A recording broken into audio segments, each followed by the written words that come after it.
리더십 시리즈 9번째 시간이에요. 그리스도인의 교제의 원리, 즉 리더는 성경적인 교제를 하는 사람이다라는 제목으로 말씀을 전하도록 할게요.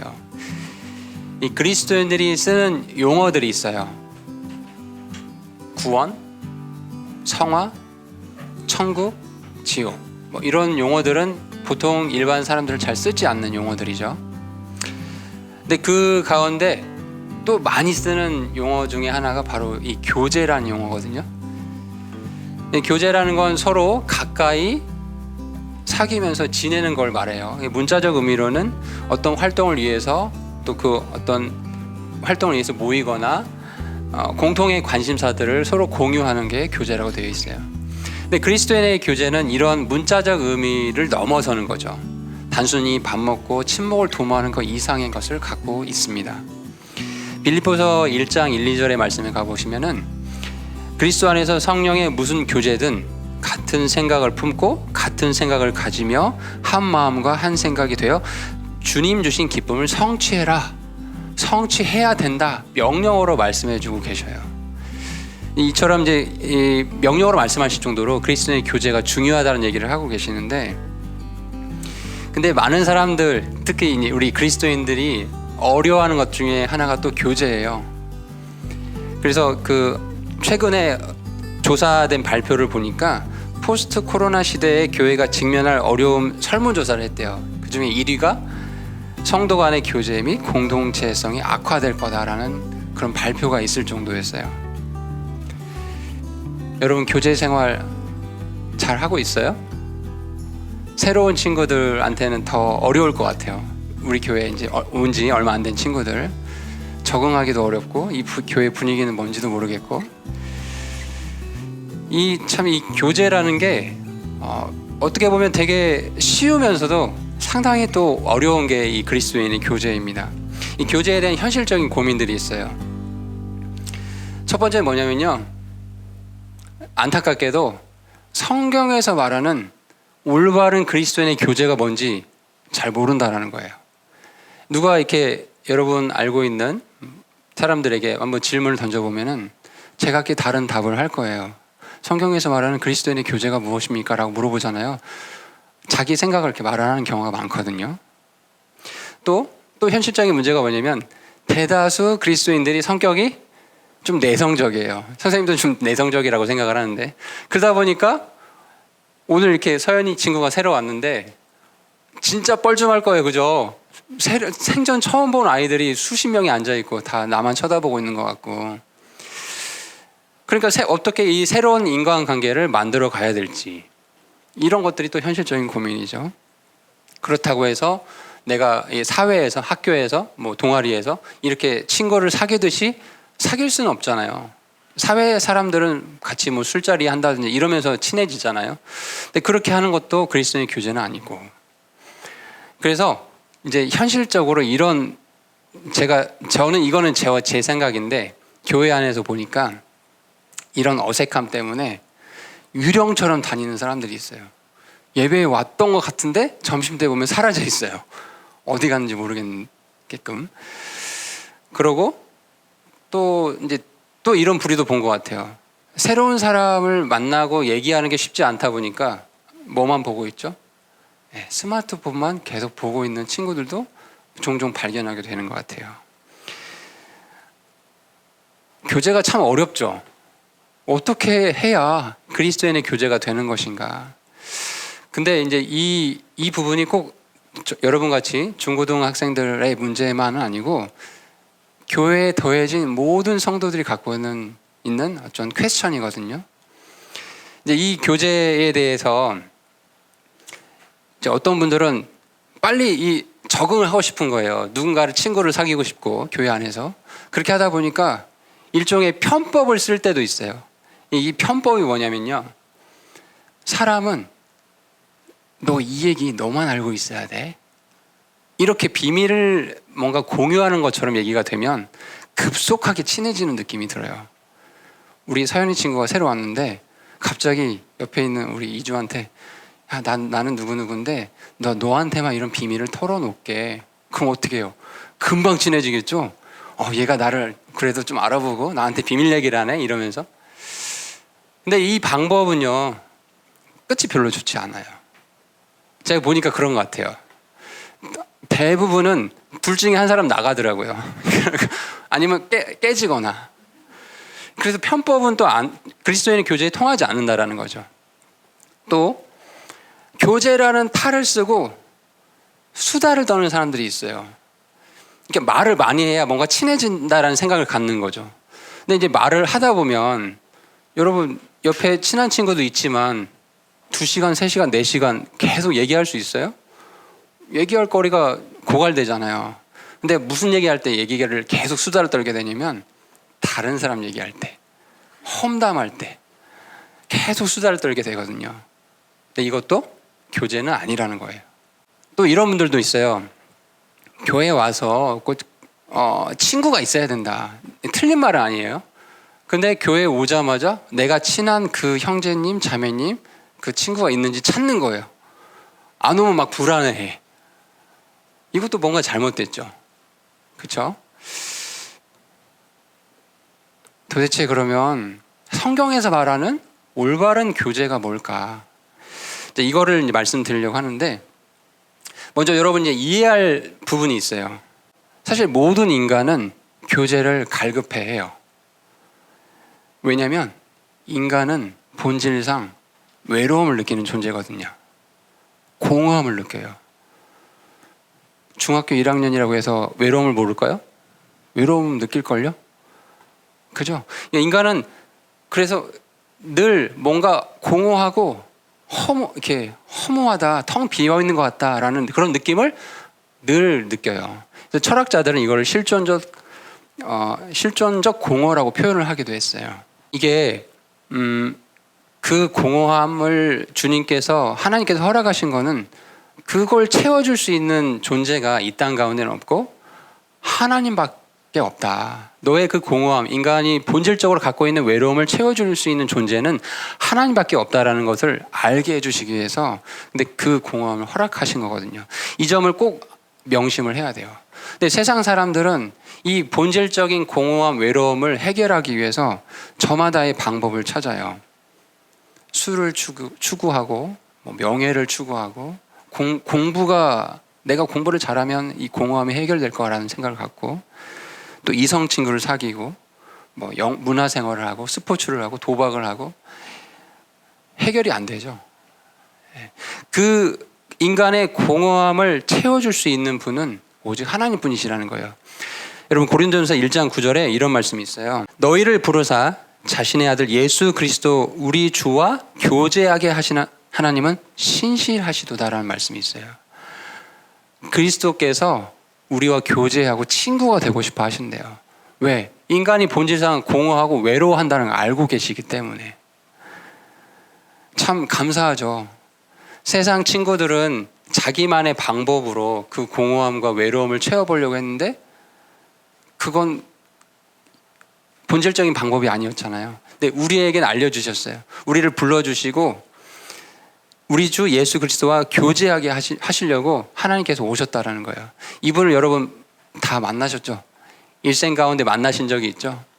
이 점을 꼭 기억해야 돼요. 그래서 그리스도의 내 올바른 교제의 전제 조건이 무엇이냐?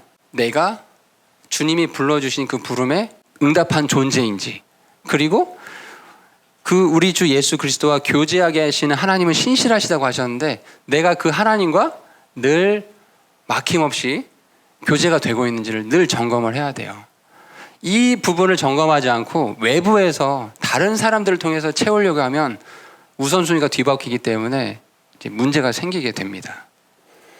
자, 그러면 이제 본문에서요, 이 교제의 기본 원리 첫 번째를 말씀을 드릴게요. 우리 본문에서 이렇게 말씀하고 있어요. 요한일서 1장 3절에 우리가 보고 들은 그것을 너희에게 밝히 드러내면 너희 또한 우리와 교제하게 하려 함이니, 이런 말씀이 있죠. 즉 이 말씀을 보면요, 우리가 보고 들은 그것을 밝히 드러내는 게 교제의 시작이에요. 그럼 이게 무엇이냐? 이제 1절, 2절에 가보시면 처음부터 계셨던 그것, 즉 생명의 말씀에 관하여는 그것을 우리가 들었고 우리 눈으로 보았으며 자세히 살펴보았고 우리 손으로 만져노라. 생명의 말씀이 육신되어 이 땅에 오신 예수님을 말씀하시고 있는 거죠. 2절, 그 생명이 나타나심에 우리가 그것을 보았고 또 아버지와 함께 계시다가 우리에게 나타나신 그 영원한 생명을 증언하며 너에게 보이노라. 이 1, 2절을 통해서 교제라는 건 생명 대신 우리에게 생명을 주신 예수님께서 나에게 행하신 그 일들을 내가 보고 듣고 행한 것들이 있잖아요. 여러분의 삶 가운데 일어난 것들이 있잖아요. 그런 것들을 밝히 드러내는 게 교제예요. 첫 번째 원리입니다. 교제가 무엇이라고요? 예수님께서 우리 삶에 행하신 일들을 밝히 드러내고 나누는 것. 이게 그리스도인의 교제입니다. 사실 이 교제란 단어를 보시면 영어로 보시면 fellowship이라고 표현하고 있어요. 이 교제의 어근을 찾아보니까 공통점을 갖는 거래요. 우리가 지금 두 구절을 봤어요. 고린도전서 1장 9절하고 지금 이 본문의 말씀. 우리와 누가 교제를 하고 계신데요? 우리 주 예수 그리스도께서 교제를 하고 계신데요. 근데 여러분 한번 이 말씀을 그냥 문자적으로 이해하지 말고 한번 생각을 해보세요. 창조주 하나님과 저와 여러분 같은 죄인이 교제를 할 수 있을까요, 사실? 교제라는 건 공통점이 있어야 이게 가능한 건데 이게 가능할까요? 사실 생각해보면 이거는 말이 안 되는 얘기거든요. 그런데 은혜의 하나님께서 우리와 교제하시기 위해서 친히 인간의 몸으로 자신을 낮추시고 이 땅에 오셨죠. 그리고 십자가상에서 모든 이 인간의 대속의 문제를 해결해 주시고 여러분의 친구가 되어 주셨어요. 이건 정말 놀라운 일인 것 같아요. 그 놀라움을 여러분 인생 가운데 분명히 경험해야 됩니다. 생명 되신 예수님을 만나야 되고 그분과 나누는 이 교제의 기쁨을 누려야 돼요.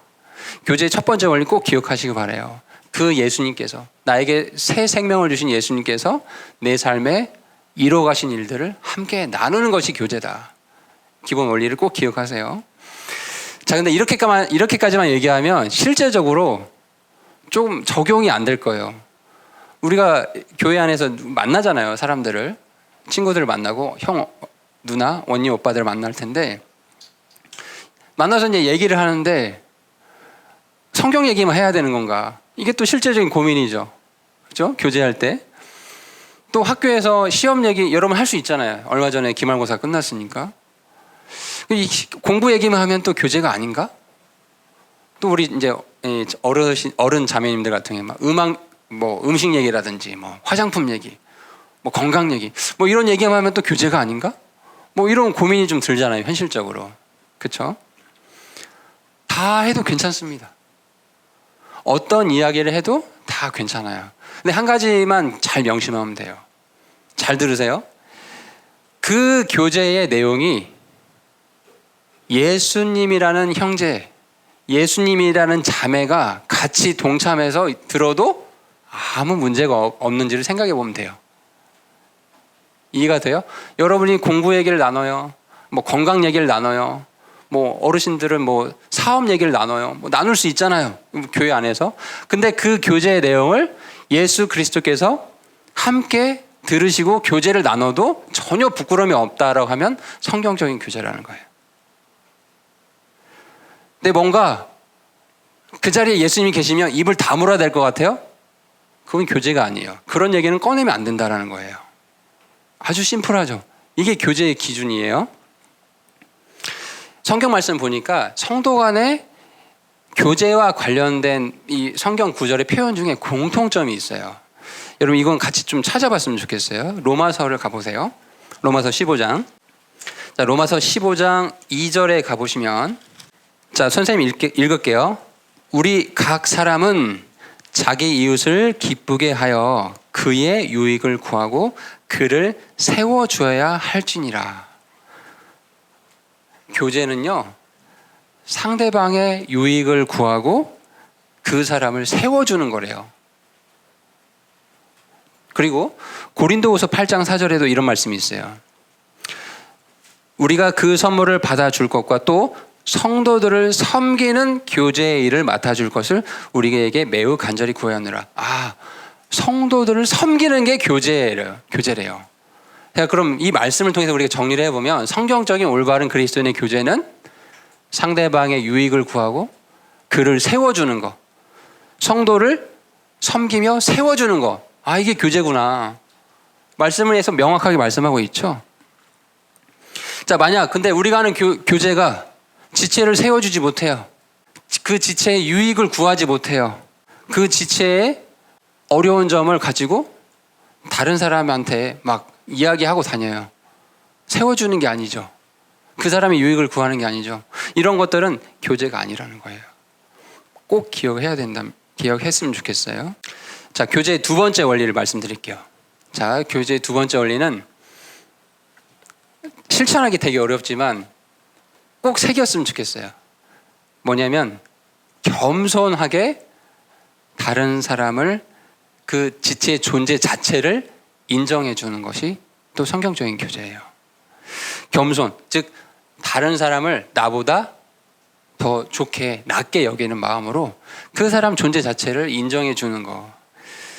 자, 본문에서 요한일서 1장 3절 후반부에 이런 말씀이 있었어요. 우리의 교제는 아버지와 함께하는 것이며 그분의 아들 예수 그리스도와 함께하는 것이니라. 반복해서 얘기하고 있죠. 아버지와 함께하는 것이다. 그분의 아들 예수 그리스도와 함께하는 것이 우리 그리스도인들의 교제이다라고 말씀하고 있어요. 이 창조주 하나님께서 우리에게 대하시는 방법을 한번 생각해 보실래요? 하나님께서 저기 셋째 하늘에 계시면서 너희들 올바르게 행동해야 나랑 교제할 수 있다? 그렇게 명령하셨나요? 그렇게 하지 않으셨어요. 너네들 의롭게 행하지 않으면 내가 교제하지 않겠다. 그렇게 하지 않으셨어요. 왜냐하면 인간이 자기의 노력으로 그렇게 할 수 없다는 거 너무나 잘 알고 계시기 때문에. 그래서 스스로 무명한 자가 되셨죠. 그리고 종의 형체를 취해 주셨어요. 그리고 우리 인간을 위해서 십자가의 대속의 은혜로 저 밑바닥 완전 낮은 자리, 겸손한 자리에 예수님께서 오셨단 말이에요. 예수님께서 행하신 그 모습을 기억하시면 돼요. 우리의 교제는 누구와 교제하는 거라고요? 예수 그리스도와 함께하는 거다. 겸손히 자신을 낮춰서 인간에게 찾아오신 그 예수님과 함께하는 것이 교제래요. 그렇다고 한다면 우리가 마땅히 그 예수님의 사랑을 받은 사람들이 같이 지체를 교제할 때 그 겸손함으로 나아가야 되죠. 근데요, 참 인간은 이기적인 동물들이에요. 인정하고 싶지 않지만 정말 이기적인 동물들이에요. 그래서 교회 안에서 분열이 되는 원인을 잘 이렇게 파고들 보면은 다 자기가 잘났어요. 자기가 기준이고 자기 생각이 옳고 자기가 추구하는 방향이 성경적인 거라고 막 주장하다가 분열이 되거든요. 주님은 겸손히 섬기러 오셨는데 그리스도인들은 남을 가르치려고 하고 교회 몇 년 다녔다고 너가 이런 발언을 하냐라고 깔보고 그렇게 되는 모습들도 종종 발견하게 되거든요. 교제의 두 번째 원리가 뭐라고요? 겸손히 지체의 존재 자체를 인정하는 것이 교제라고 했죠. 빌립보서 말씀을 가볼게요. 빌립보서 2장을 가보세요. 여러분 이 말씀을 책상에 적어 놓으세요. 그리고 이 교회 생활 하다 보면 이 이기적인 사람들 간의 이 만남이다 보니까 진짜 의도치 않는 갈등들이 생기거든요. 그럴 때마다 이 말씀을 기억하세요. 빌립보서 2장 3절 4절 같이 읽어볼게요. 시작. 어떤 일도 다툼이나 헛된 영광으로 하지 말고 오직 겸손한 생각으로 각각 자기보다 남을 더 낫게 여기며 각 사람이 자기 일만 돌보지 말고 각 사람이 남의 일들도 돌아보라. 여러분 이렇게만 하면 돼요. 그리스도인의 교제에서 어떤 일도 교회 안에서 행하는 우리가 그리스도인으로서 행하는 어떤 일도 다 다툼이나 헛된 영광을 하지 말라는 거예요. 여러분 이 헛된 영광을 여러분이 이해할 수 있는 말로 표현할게요. 사람의 인정을 위해서 하지 말라는 얘기예요. 이렇게 하면 교회 사람들이 칭찬해주고 뭐 이렇게 해주겠지. 아무 의미 없다라는 거예요. 이게 헛된 영광이라는 거예요. 그거 때문에 다투고 내가 너보다 높은 사람이야라고 이렇게 나아가지 말라는 거죠. 오직 겸손한 생각으로 각각 자기보다 남을 더 낮게 여기래요. 여러분 옆에 친구들 한번 봐보세요. 여러분 자신보다 더 나은 사람이에요. 맞습니까? 그럼 어떻게 돼요? 그 사람의 험담 할 수 있어요? 더 나은 사람인데, 나보다 더 훌륭한 사람인데? 못해요. 각 사람이 자기 일만 돌아보지 말고 각 사람이 남의 일들도 돌아보라. 자, 보세요. 남의 일들을 돌아보려면 무엇이 필요하냐면요, 그 사람의 영적인 아픔이 무엇인지, 요즘 무엇 때문에 고민하고 있는지 얘기를 해야 되잖아요. 맞아요? 근데 가장 쉬운 방법은 뭐냐면요, 선생님 자주 쓰는 방법인데, 형제님 요즘 기도하고 있는 내용이 있으세요? 라고 물어봐요. 그러면 기도를 하고 있다라는 건 그 사람이 지금 그 문제 때문에 힘들어한다는 거잖아요. 어려워하고 있다라는 거잖아요. 각 사람이 남의 일들을 돌아보려면 그 형제 자매 지체를 위해서 기도를 할 수 있어야 돼요. 알겠죠? 그 지체를 위해서 기도하는데 험담할 수 있어요? 내 사랑하는 지체, 형제 자매를 위해서 그 아픔을 위해서 기도하는데